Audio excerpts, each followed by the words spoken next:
আসসালামু আলাইকুম। শুরু করতে যাচ্ছি অন্তরপ্রলা লেখনীতে অজানা মণি পর্ব ৩। ভাই, মেয়েটি কি আমাদের শত্রুপক্ষের কেউ? না মানে মেয়েটির রহস্য কি? আর সেই রহস্যের সমাধানই বা কি? আরিয়ান এক পলক শিউলি গাছটার দিকে তাকিয়ে বলল, এই রহস্যের সমাধান মেয়েটি নিজেই। রাফিন কিছুক্ষণ চুপ করে রইল। তারপর জিজ্ঞেস করল, ভাই, বিষয়টি নিয়ে কি আমাদের ভাবা উচিত? আরিয়ান এক দৃষ্টিতে শিউলি গাছটার দিকে তাকিয়ে বলল, রাফিন, শিউলি গাছের আশেপাশে দুইজন লাঠিয়াল দাঁড় করা। ভোর সকালে কুয়াশার মাঝে কে এখানে ফুল কুড়াতে আসে? আমাকে জানতে হবে। হতে পারে মেয়েটি আমাদের শত্রুপক্ষের কেউ, আমাদেরকে বিভ্রান্ত করার জন্যই এভাবে লুকিয়ে ধরা দিচ্ছে। কিন্তু ভাই, মেয়েটি এভাবে আপনাকে দেখা দিচ্ছে কেন? জানি না। কিছু মুহূর্ত নীরবতা। তারপর আরিয়ান বলল, সোনাদিঘি গ্রামে যত স্বর্ণকার আছে সবাইকে আজ বিকেলে আমার সাথে দেখা করতে বলবি। কিন্তু কেন ভাই? আরিয়ান চুপ করে আছে দেখে রাফিন উত্তরের অপেক্ষায় না থেকে আবারও বলল, চলুন ভেতরে যাই, জামদানি হাউসে যাওয়ার সময় হয়ে গেছে। তারপর আরিয়ান আর রাফিন বাড়ির দিকে গেল। আব্বা, আমার ইচ্ছা করতাছে ওই আরিয়ানকে এখনই পৃথিবী থেকে বিদায় করে দেই। সাফওয়ানের রাগান্বিত কণ্ঠস্বর শুনে সারফরাজ হাওলাদার ছেলেকে শান্ত করতে বললেন, শান্ত হও সাফওয়ান, সময় আমাদেরও আসবে, তখন আমরা সব পুষিয়ে নেব। সাফওয়ান দাঁতে দাঁত চেপে বলল, হারামির বাচ্চা কেমন বুদ্ধি কইরা পানির লাইনটা খুইলা নিল। আমরা কিছুই করতে পারলাম না। আমি আমাদের এই পরাজয়টা মেনে নিতে পারছি না। রিজওয়ান হাওলাদার ভাইয়ের এক কাঁধে হাত রেখে আস্থা দিয়ে বলল, নিজের রাগ সামলা। সুলতান আরিয়ান মির্জার সাথে বুদ্ধি দিয়ে খেলতে হবে। ওকে শরীরের শক্তি বা ক্ষমতা দিয়ে রোধ করা যাবে না। এবার সরফরাজ হাওলাদার বড় ছেলের উদ্দেশ্যে বললেন, তোমার ছোট ভাইকে একটু বুঝাও, হুটহাট রাগ দেখিয়ে উল্টাপাল্টা কাজ যেন না করে। বলে উনি নিজের কক্ষের দিকে গেলেন। সাফওয়ান বাবার যাওয়ার দিকে তাকিয়ে বিড়বিড় করে বলল, আরিয়ান মির্জার মৃত্যু তো আমার হাতেই লেখা আছে, হোক সেটা যত বছর পরেই। তখনই নিজের রুম থেকে বেরিয়ে আসলেন ওদের মা রিনা হাওলাদার। জিহ্বায় পানের বঁটু দিয়ে চুন ঠেকাতে ঠেকাতে বলল, শান্ত হও আব্বা, রিজওয়ান ঠিকই কইছে, মির্জাবাড়ির সাথে শক্তিতে কুলানো যাবে না, তাই ওদের সাথে বুদ্ধি দিয়ে খেলতে হবে। বিকেলবেলা মির্জাবাড়ির বাগানে হাজির হয়েছে গ্রামের সকল স্বর্ণকার। রাফিন ওদেরকে বসিয়ে রেখে ভেতরে গিয়ে আরিয়ানকে খবর জানালো। মিনিট পাঁচেক পর সুলতান আরিয়ান মির্জাকে এদিকে আসতে দেখে সবাই বসা থেকে উঠে দাঁড়িয়ে সম্মান জানালো। আরিয়ান হাতের ইশারায় ওদেরকে বসতে বলে নিজেও নিজের ব্যক্তিগত আরামকেদারায় বসল। আরিয়ান অনেক খুঁতখুঁতে টাইপের লোক, অন্যের ব্যবহৃত জিনিস ছুঁয়ে দেখতেও পছন্দ করে না। তাই মির্জাবাড়িতে তার ব্যবহৃত সকল কিছু আলাদাভাবে গুছিয়ে রাখা থাকে। এমনকি তার বসার চেয়ারটাও সচরাচর অন্য কেউ ব্যবহার করে না। যাই হোক, আরিয়ান সকলের উদ্দেশ্যে বলল, আপনারা সবাই ভালো আছেন? সবাই একসাথে বলল, হ সুলতান, ভালাই আছি। আপনি কিরম আছেন? আরিয়ান সকলের দিকে তাকিয়ে স্বাভাবিক কণ্ঠে বলল, আলহামদুলিল্লাহ, আমিও ভালো আছি। পুরো গ্রামে 4 জন স্বর্ণকার গহনা বানায়। গৌরা ও রঙ্গন হিন্দু ধর্মের অনুসারী, আর হালিম মুসলমান। এদের 3 জনের দোকান সোনাদিঘি গ্রামের হাটের পাশেই। আর নিতাইয়ের কোনো দোকান নেই, সে নিজের বাড়িতে বসেই গহনা বানানোর কাজ করে। তবে পুরো গ্রামের সকলেই জানে তার কথা। 4 জনই মুখ কাচুমাচু করে বসে আছে। হঠাৎ করে মির্জা বাড়িতে তাদের ডাক পড়েছে শুনে সকলের মুখেই ভয়ের ছাপ। আরিয়ানের পাশে শটান হয়ে দাঁড়িয়ে আছে রাফিন। আরিয়ান এক পলক সকলের দিকে তাকিয়ে পাঞ্জাবির পকেট থেকে নূপুরটা বের করে এক হাতে চোখের সামনে ধরল, তারপর সামনের চারজনের দিকে ছুঁড়ে মারল। আরিয়ানের এমন কাজে সকলেই খানিকটা ভড়কে গেছে, তবুও রঙ্গন নূপুরটাকে ক্যাচ করে ফেলল। অতঃপর আরিয়ান মির্জা সকলের দিকে তাকিয়ে বলল, এই নূপুরটাকে সবাই ভালোভাবে দেখুন আর এটা সম্পর্কে বিস্তারিত তথ্য দিন। আরিয়ানের কথা অনুযায়ী সকলেই তাকালো রঙ্গনের হাতের নূপুরটির দিকে। অতঃপর একজনের পর একজন সেটা হাতে নিয়ে পর্যবেক্ষণ করে দেখছে। কেউ কোনো মন্তব্য করার আগেই রঙ্গন বলল, সুলতান, এটা ঢালাই রূপা। এই রূপার কাজ আমাদের গ্রামে হয় না। রঙ্গনের কথায় বাকি তিনজন সহমত প্রকাশ করে বলল, হ সুলতান, রঙ্গন ঠিক কথাই কইছে। এই রূপার নূপুর সচরাচর জমিদার বাড়ির মেয়ে বউরা বানায়, তাই গ্রামে এসব বিক্রি হয় না। আরিয়ান মির্জা সকলের দিকে তীক্ষ্ণ দৃষ্টিতে তাকিয়ে বললেন, আপনারা নিশ্চিত হয়ে বলছেন তো? এবার মধ্যবয়সী হালিম বললেন, আমি ছোটবেলা থেকে এইসব কাম করি, তাই স্বর্ণরূপা যাচাইয়ে বিন্দু পরিমাণ ভুল হয় না। এই রূপার কাজ আমরা গ্রামের কেউ করি না। আরিয়ান এসব শুনে কিছুক্ষণ চুপ করে থেকে আবারও বলল, গত 3 থেকে 4 দিনের মধ্যে আপনাদের কাছে কেউ এই নূপুর গলাতে এসেছে? মানে, একটি নূপুর দেখিয়ে বলেছে এরকম আরো একটি নূপুর গড়িয়ে দিতে, অথবা সেই নূপুরটা ভেঙে নতুন করে আবারও নূপুর গড়াতে? চারজন কিছুক্ষণ ভেবে একসাথে বলল, না সুলতান, এমন কেউই আসেনি। ঠিকভাবে মনে করে বলছেন তো? এবার আরিয়ানের প্রশ্নে নিতাই বলল, হ সুলতান, গ্রামের বেশিরভাগ মাইয়ারা একজোড়া নূপুর গড়াইতে আহে। সেইখানে কেউ যদি একটা নূপুর গড়াইতে আইতো, আমাগো অবশ্যই মনে থাকতো। আরিয়ান ওদের উদ্দেশ্য বলল, তাহলে এই নূপুরটি কোথাকার কারিগর দিয়ে বানানো হতে পারে? গৌরা মিনমিনে কণ্ঠে বলল, আমার মনে হয় শহর থেকে বানানো হয়েছে। আমাদের আশেপাশে গ্রামেও এই রূপার কাজ চলে না। সকলের কথা শুনে আরিয়ান হতাশ হলো।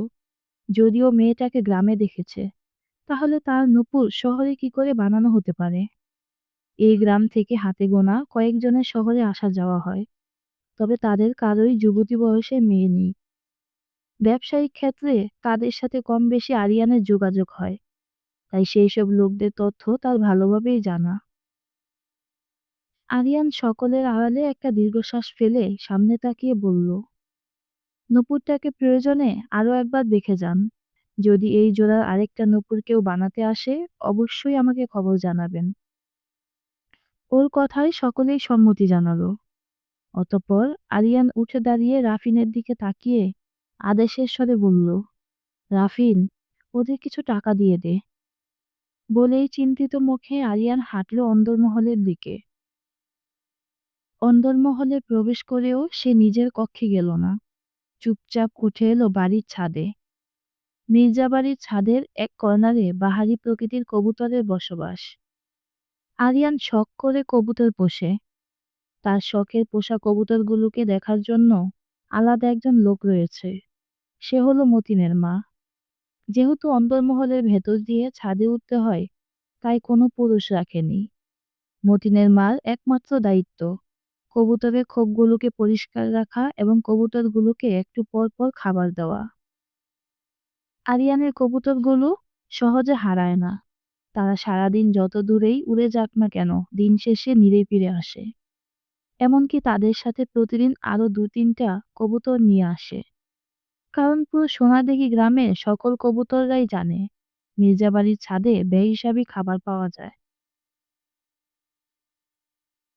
আরিয়ান প্লাস্টিকের বয়াম থেকে গম নিয়ে কবুতরের সামনে ছড়িয়ে দিল। মুহূর্তেই ঝাঁকে ঝাঁকে কবুতর হামলে পড়ল খাবারের উপর। আর সে চুপচাপ বসে দেখল কবুতরগুলো দানা খাওয়া। সাদা সাদা কবুতরগুলোর দিকে কিছুক্ষণ তাকিয়ে থাকতেই তার চোখে কেমন জানি ভ্রম সৃষ্টি হলো।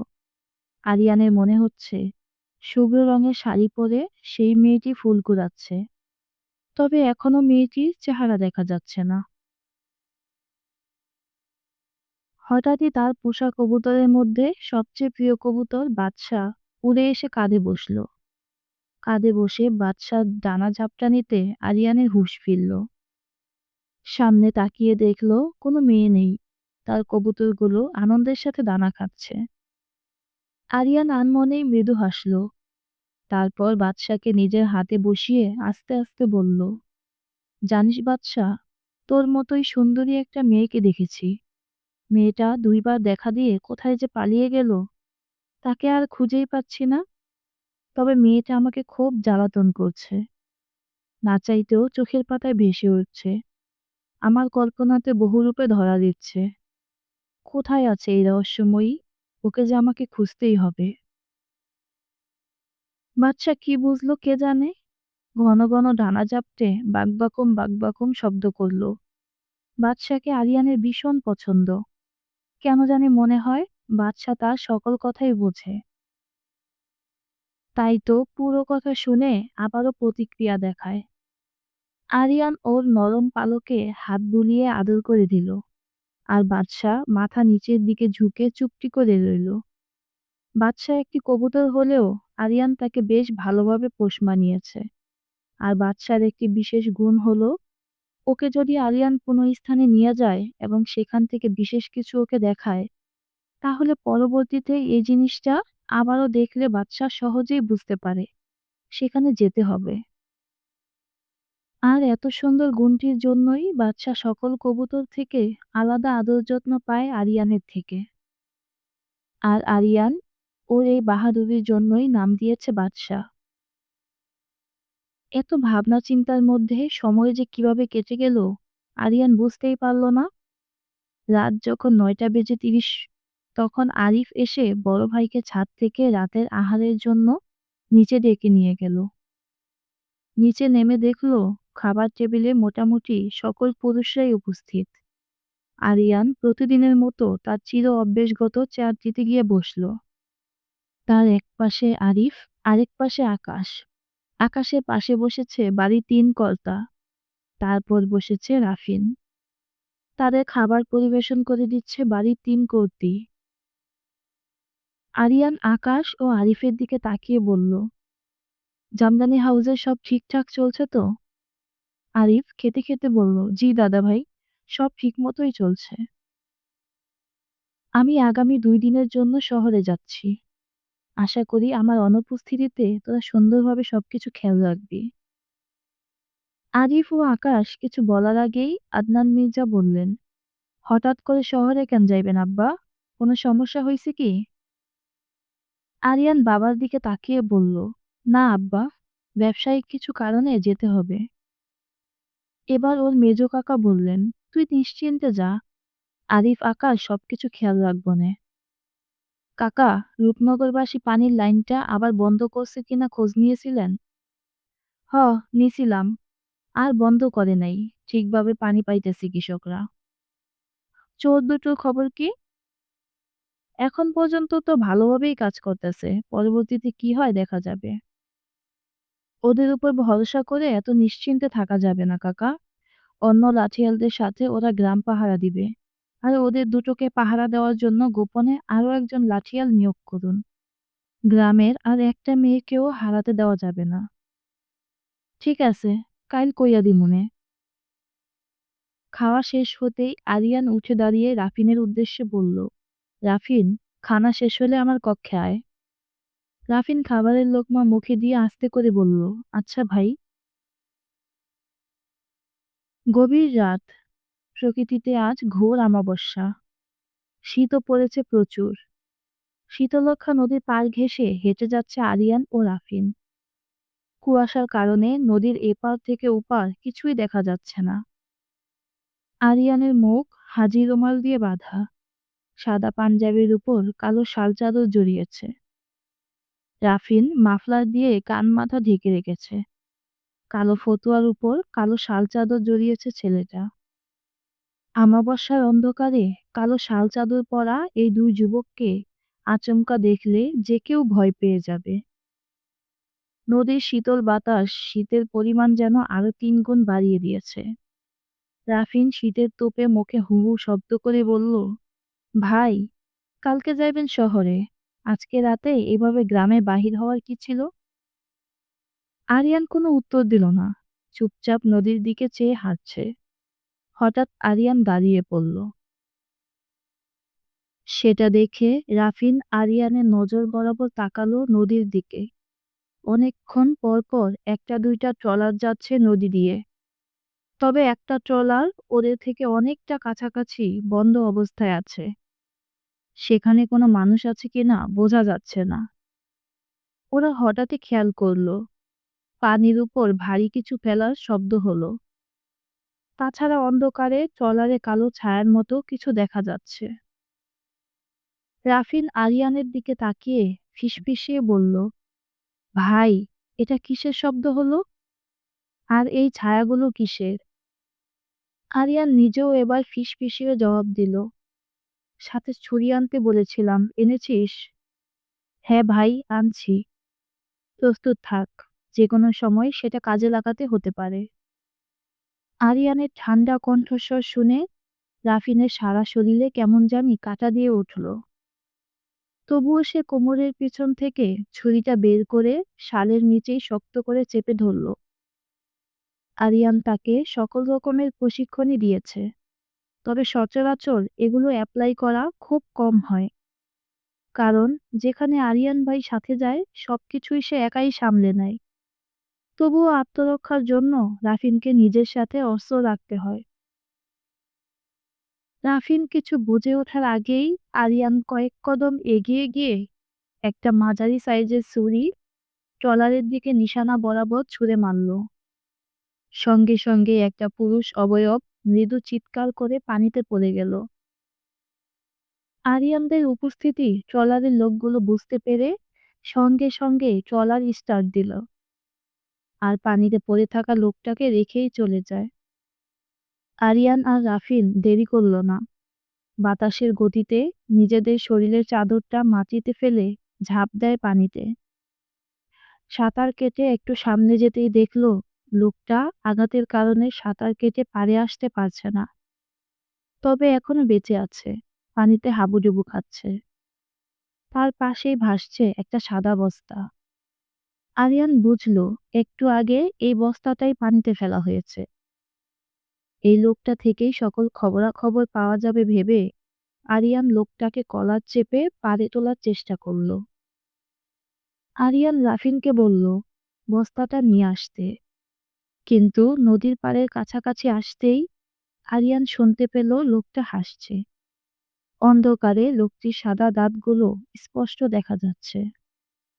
আরিয়ান কিছু বুঝে ওঠার আগেই লোকটি কিছু একটা মুখে দিয়ে হেসে বলল, আমাদেরকে ধরা এত সহজ না, সামনে আরো অনেক বিপদ আছে, সেগুলো মোকাবেলা করার প্রস্তুতি নিন সুলতান আরিয়ান মির্জা। আরিয়ান লক্ষ্য করল কথাগুলো বলার পরপরই লোকটার মুখ দিয়ে ফেনা চলে এসেছে। তার কয়েক সেকেন্ডের মধ্যেই লোকটির দেহ প্রাণহীন হয়ে গেছে। আরিয়ান বিরক্তি মুখে বলল, কুত্তার বাচ্চা, কাপুরুষের মতো আত্মহত্যা করছে। বলেই লোকটার কলার ছেড়ে দিল। শীতলক্ষ্যা নদীর পানির স্রোত ভাসিয়ে নিয়ে গেল নাম পরিচয়হীন একটা দেহকে। রাফিন ইতিমধ্যেই বস্তাটাকে নিয়ে পাড়ে উঠে এসেছে। আরিয়ানকে ফাঁকা হাতে দেখে রাফিন ভ্রু কুঁচকে বলল, ভাই, জানোয়ারটা কই? আরিয়ান পাঞ্জাবির নিচের অংশটা চেপে পানি ফেলে বলল, কুত্তার বাচ্চা কাপুরুষ ছিল, তাই আত্মহত্যা করছে। লাশ কি করছেন? আত্মহত্যা মহাপাপ, ওর লাশ তো গোরস্থানে জায়গা পাইব না, তাই পানিতে ভাসাইয়া দিছি। কিন্তু ভাই, এবারও তো জানা হলো না কারা এসব করছে। সমস্যা নাই, চোরের 10 দিন গৃহস্থের 1 দিন। বলেই আরিয়ান বস্তাটার দিকে এগিয়ে গেল। সেটা দেখে রাফিন ছুরি দিয়ে দড়ি কেটে বস্তার মুখ খুলল। ঘুটঘুটে অন্ধকারে তেমন কিছুই বোঝা যাচ্ছে না। কিছু একটা মনে পড়তেই আরিয়ান কোমরে হাত দিয়ে একটা টর্চ লাইট বের করলো। তবে লাইটে পানি ঢুকে জপজপে হয়ে আছে। কয়েকবার টর্চের সুইচ চেপে চেষ্টা করার পরেও জ্বালাতে না পেরে বিরক্তিতে মাটিতে ছুঁড়ে ফেলল। তখনই সৌভাগ্যবশত টর্চটি জ্বলে উঠল। রাফিন সঙ্গে সঙ্গে তুলে এনে তাক করলো বস্তার দিকে। দেখলো ভেজা বস্তা থেকে রক্ত ও পানির মিশেলে লাল পাতলা তরল গড়িয়ে যাচ্ছে। অতঃপর বস্তার মুখটি ভালোভাবে খুলতেই আরিয়ান চোখ বন্ধ করে নিল। জোরে জোরে 2টা নিঃশ্বাস নিয়ে আবারও তাকালো। দেখলো একজোড়া মেয়েলি পা, পায়ে এখনো আলতা পরা, সাথে একজোড়া হাত, চোখবিহীন একটা কাটা মাথা এবং একটা ছিন্ন ভিন্ন দেহ। দেহে এবড়ো থেবড়ো কামড় ও আঁচড়ের দাগ, তবে কিডনি লিভার সহ গুরুত্বপূর্ণ অঙ্গপ্রত্যঙ্গগুলো সাথে নেই। দেখেই বোঝা যাচ্ছে কেউ খুব কৌশলের সাথে অঙ্গ পাচারের কাজ করে যাচ্ছে। রাফিন মৃদু আর্তনাদ করে বলল, ভাই, আবারও একটা খুন। মেয়েটাকে চিনিস? না ভাই, আমাদের গ্রামে তো দেখি নাই। আরিয়ান কিছু একটা ভেবে রাফিনের উদ্দেশ্যে বলল, লাশটা কবর দেওয়ার ব্যবস্থা কর। শীতের সকাল, চারদিকে মেঘের মতো কুয়াশা ভাসছে। আলো আজ সকাল সকাল অন্দরমহলের বাহিরে বের হয়েছে। বাগানের বড়ই গাছের নিচ থেকে কতগুলো বড়ই কুড়িয়ে সে গিয়ে বসলো বাড়ির পেছনের দিঘির পাড়ের সিঁড়িতে। একটা করে বড়ই খাচ্ছে আর পরবর্তীতে বিচিটা দিঘিতে ফেলছে। রাফিন গলায় লাল গামছা ও সাদা লুঙ্গি ঝুলিয়ে দিঘির পাড়ে আসছিল গোসল করতে। তখনই নজরে পড়ল সাদা শাল গায়ে পেঁচিয়ে কেউ কুয়াশার মধ্যে সিঁড়িতে বসে আছে। মেয়ে মানুষ ভেবে সে আর সেদিকে গেল না, উল্টো হেঁটে গেল নিজের কক্ষের দিকে। অনেকক্ষণ অপেক্ষা করলো, মেয়েটা এখনো দিঘির পাড় থেকে যাচ্ছে না। এদিকে আরিয়ান ভাইয়ের সাথে শহরে যেতে তার দেরি হয়ে যাচ্ছে। তাই এবার সে নিজেই এগিয়ে গিয়ে মেয়েটিকে পেছন থেকে বলল, কে আপনি? এত ভোরে কুয়াশার মধ্যে এখানে কি করছেন? চঞ্চল আলো কোনো প্রতিক্রিয়া দেখালো না। কয়েক সেকেন্ড নীরবতা। আচমকা আলো পেছনে ঘুরতেই রাফিন কেমন ভয় পেয়ে গেল। সঙ্গে সঙ্গে বুকে থুতু দিয়ে বলল, লা ইলাহা ইল্লা আনতা সুবহানাকা ইন্নী কুনতু মিনাজ জালিমিন। রাফিনকে ভয় দেখাতে পেরে আলো খিলখিলিয়ে হেসে উঠল। রাফিন গলা খাকারি দিয়ে বলল, আপনি এত সকালে এখানে কি করছেন আলো? আলো মুচকি হেসে বলল, আপনার সাথে দেখা করতে এসেছি রাফিন ভাই। আমার সাথে? হুম, আপনার সাথে। কারণ ভাবলাম 2 দিন আপনাকে জ্বালাতে পারবো না, তাই আজকে একটু জ্বালিয়ে যাই। ও, আমাকে জ্বালানো শেষ হলে অন্দরমহলে যান। এখানে কেউ আমাদের দুজনকে একসাথে দেখলে বিষয়টা ভালো দেখাবে না। আলো বিরক্ত ভঙ্গিতে বলল, সবসময় একই কথা কেন বলেন রাফিন ভাই? আপনি আর আমি একই বাড়িতে থাকি। তাহলে আমাদের দুইজনকে একসাথে কেউ দেখলে সমস্যা কেন হবে? রাফিন গম্ভীর মুখে বলল, আপনি এখনো অনেক পিচ্ছি, তাই অনেক কিছুই বোঝেন না। আপনি আমাকে পিচ্ছি বললেন? থাকুন আপনি, আমি চলে যাচ্ছি। বলেই আলো গাল ফুলিয়ে হন হন করে হেঁটে গেল বাড়ির দিকে।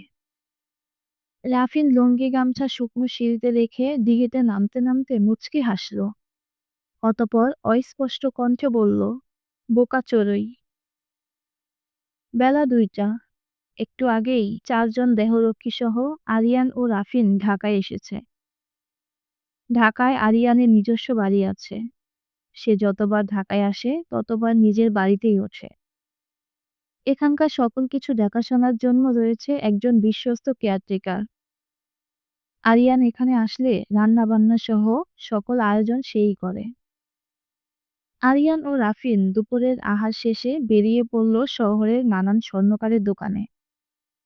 প্রায় সন্ধ্যা পর্যন্ত তারা ঢাকা শহরে চিরুনি তল্লাশি করল, কিন্তু নূপুরটি সম্পর্কে কিছুই জানতে পারল না। আর না খুঁজে পেল মেয়েটিকে। দুজন একটা চায়ের দোকানে গিয়ে বসল। দেহরক্ষীরা কাছাকাছি দাঁড়িয়ে ওদের পাহারা দিচ্ছে। আরিয়ান ওদের মধ্যে একজনকে ডেকে সকলের জন্য চা নাস্তা ধরিয়ে দিল। রাফিন ক্লান্ত মুখে বলল, ভাই, একটা নূপুর নিয়ে আপনি এত টেনশন কেন করতেছেন? কত জায়গায় খুঁজলেন, কিন্তু এই নূপুরের মালিককে খুঁজে পেলেন না। এখন কি করবেন? আরিয়ান চায়ের কাপে চুমুক দিয়ে বলল, জানি না, তবে পুরো গ্রামের মানুষ থাকতে মেয়েটি কেন আমাকেই দেখা দিচ্ছে? সেই রহস্য আমাকে জানতেই হবে। এখন কোথায় যাবেন? অনেকদিন পরে শহরে এলাম, তাই ভাবছি ভার্সিটির বন্ধু-বান্ধবদের সাথে দেখা করব। বলেই তারা গেল ঢাকা বিশ্ববিদ্যালয়ের কাছাকাছি একটা নির্জন এলাকার টং দোকানের সামনে। লেখাপড়া করাকালীন তারা এখানে সব বন্ধুরা আড্ডা দিত। লেখাপড়া শেষ হওয়ার পরেও আরো কয়েকবার এখানে বন্ধুদের সাথে দেখা হয়েছে। যাদের বাড়ি ঢাকার মধ্যে তারা এখনো এখানে এসে আড্ডা দেয়। সৌভাগ্যবশত আরিয়ান আজকেও ৪ জন বন্ধুর দেখা পেয়ে গেল। অনেকদিন পর আরিয়ান ও রাফিনকে দেখে তারা সকলেই আবেগ আপ্লুত। তাদের মধ্যে একজন সুমন। সুমন আরিয়ানের সাথে কুশলাদি বিনিময় করে জিজ্ঞেস করল, প্রতিবার ঢাকায় এসে তো ব্যবসায়ের কাজ সেরেই বাড়িতে চলে যাস। এবার কি কয়েকদিন ঢাকায় আছিস নাকি? আরিয়ান মৃদু হেসে বলল, জানি না, যে কারণে এসেছি সেটা এখনো কিছুই করতে পারিনি। ওর কথায় ৪ জন বন্ধু আশ্চর্য কণ্ঠে বলল, সুলতান আরিয়ান মির্জা কোনো কাজ করতে পারেনি, এটাও আমাদের বিশ্বাস করতে হবে? আমাদের মধ্যে টপার ছিলি তুই, সব কাজে সবার থেকে এগিয়ে। কি এমন কঠিন কাজ যেটা এখনো করতে পারছিস না? আরিয়ান মৃদু হেসে বলল, তোদের জানা মতে আশেপাশে ঢালাই রূপার কাজ করায় এমন দোকান আছে? ওর বন্ধু নিবিড় হেসে বলল, জামদানি ছেড়ে রূপার তদারকি কবে থেকে শুরু করলি? নিবিড়ের কথা শুনে সকলেই হেসে দিল। আরিয়ান মৃদু হেসে বলল, তদারকি শুরু করিনি, তবে বিষয়টা জানা জরুরি। ওর কথায় এবার সকলেই সিরিয়াস হয়ে যার যার জানাশোনা দোকানগুলোর নাম বলল। কিন্তু আরিয়ান ও রাফিন হতাশ হয়ে জানালো, এই সবগুলো দোকান তারা ঘুরে এসেছে, অন্য কোথাও থাকলে বলতে পারে। সুমন কিছু মনে পড়ার ভঙ্গিতে বলল, আমার জানাশোনা আরো একটা দোকান আছে, তবে সেটা ঢাকার মধ্যে না, ঢাকার পার্শ্ববর্তী এলাকা নারায়ণগঞ্জের রূপগঞ্জে। আমার খালাতো ভাইয়ের দোকান। আরিয়ান আগ্রহী কণ্ঠে বলল, ঠিকানা দিবি নাকি সাথে যাবি? সুমন ঘাড় চুলকে বলল, সকালবেলা চাকরিতে যেতে হবে, তাই আমি ঠিকানা দেই, তুই যা। ঠিক আছে। নিবিড় আগ্রহী কণ্ঠে বলল, এই রূপা নিয়ে এত মাতামাতি কেন ভাই? আরিয়ান শান্ত কণ্ঠে বলল, বিষয়টা ব্যক্তিগত। তারপর আর কিছুক্ষণ বন্ধুদের সাথে আড্ডা দিয়ে আরিয়ান ও রাফিন বাড়িতে চলে আসলো। রাতটা কোনো রকম কাটিয়ে আরিয়ান সকাল সকাল ঘুম থেকে উঠে পড়ল। কেয়ারটেকার নাস্তা বানিয়ে রেখেছে অনেক আগেই। রাফিনকে ঘুম থেকে জাগিয়ে নাস্তা করে দেহরক্ষী সহ দুজন বের হলো রূপগঞ্জের উদ্দেশ্যে। বেলা ১১টার দিকে তারা এসে পৌঁছালো কাঙ্ক্ষিত দোকানটির সামনে। আরিয়ান দূরে গাড়িতে বসে রইল। রাফিন ২ জন দেহরক্ষী আরিয়ানের সাথে রেখে আর ২ জনকে সাথে নিয়ে গেল দোকানদারের কাছে। দোকানদার ওদের সালাম দিয়ে বলল, আসসালামু আলাইকুম, আমি আপনাদের কি উপকার করতে পারি? রাফিন সরাসরি বলল, ওয়ালাইকুম আসসালাম, আমাদেরকে আপনার ভাই সুমন পাঠিয়েছে। কয়েকটা প্রশ্ন করি, আশা করি সঠিক উত্তর দিবেন। লোকটা কিঞ্চিৎ আশ্চর্য হয়েছে তা তার চেহারা দেখেই বোঝা যাচ্ছে। তবুও মিনমিনে কণ্ঠে বলল, কি প্রশ্ন? আপনার এখানে ঢালাই রূপার কাজ করা হয়, তাই তো? হ্যাঁ, কিন্তু খুব কম করা হয়। এই রূপার অর্ডার তেমন একটা পড়ে না।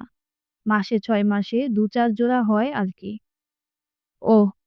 তারপর রাফিন তার হাতের নূপুরটি দেখিয়ে বলল, এই নূপুরটি কি আপনার দোকান থেকে বানানো হয়েছে? লোকটি নূপুরটিকে ভালোভাবে পর্যবেক্ষণ করে চিন্তিত ভঙ্গিতে বলল, নূপুরে কোনো সমস্যা জনাব? রাফিনের ভাঁজ করা কপালের চামড়া শিথিল হলো। লোকটিকে তড়িঘড়ি করে বলল, নূপুরটা কি আপনার দোকানের? লোকটি ভয়ে ভয়ে বলল, না মানে হ্যাঁ। এটাতে কোনো সমস্যা? কোনো সমস্যা হলে বলুন, আমি ঠিক করে দিচ্ছি।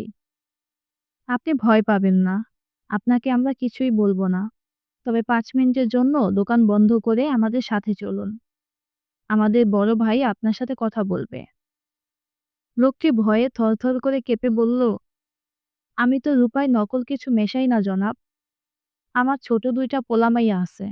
আমার ব্যবসা না চললে তারা না খেয়ে থাকবো। রাফিন এবার বিরক্তিতে ধমক দিয়ে বলল, আমি আপনাকে একবার বলেছি তো, আপনাকে কিছু বলবো না। তাহলে ভয় কেন পাচ্ছেন? চুপচাপ দোকান বন্ধ করে আমাদের সাথে চলুন।